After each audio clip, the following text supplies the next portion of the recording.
Carnage Gathers is a sophomore full-length album from Vancouver, British Columbia-based death metal quartet Grave Infestation. This is one of the better bands to come out of a certain era of late 2010s old-school referential death metal. Their early sound was something very akin to early Autopsy, maybe some Nihilist in there, some Repulsion in the punkish simplicity of their work. There was some Death Doom here and there. I compared it to, I think, Death Strike at the time. Essentially, it's old-school death metal in the late 80s style. They don't really breach beyond the 91 Tank of all things, although there is some strong bolt thrower influence in some of their movement, especially on that first record and the demos that led up to it. Just to get a sense for the band's sound and where they're coming from, we'll cut to a clip and then I'll talk about what I liked about their first record and maybe what this one does a little bit better.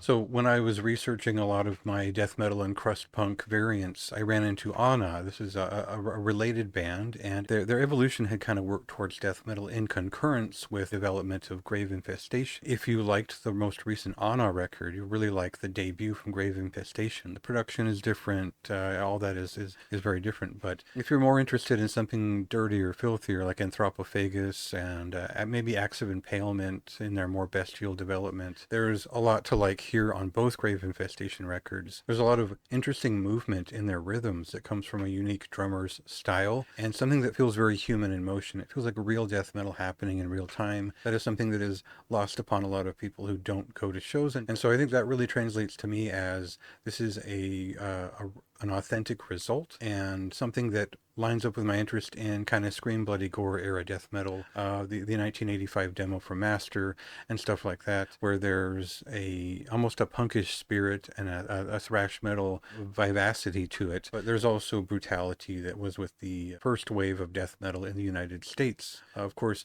this record is maybe leaning more into the doomed side of Autopsy more often. There's much more of a play with pacing that makes this record a little bit more buttoned up than the first record, and a little bit more exciting in terms of the various rhythms they throw in. Overall, I feel like we're getting a very strong version of Grave Infestation that is a different conversation, something a little bit darker and different than the first record, while still sounding completely familiar as their own per their unique sense of rhythm. So for me, it's really straightforward, the appeal of this record. It's an old school death metal band in spirit and one that does it particularly well. All these style points do add up to something, but it's also just an entertaining record. It's a lot of fun to listen to, and this is the kind of thing that I like to sit with and spend my free time with. So of course I'm excited about that. This is a high praise from me for a solid record. Again, one of the better records of February and worth checking out because there was a lot of congestion with a lot of late February releases this year. Check it out yourself and read my review if you'd like to hear more of my thoughts.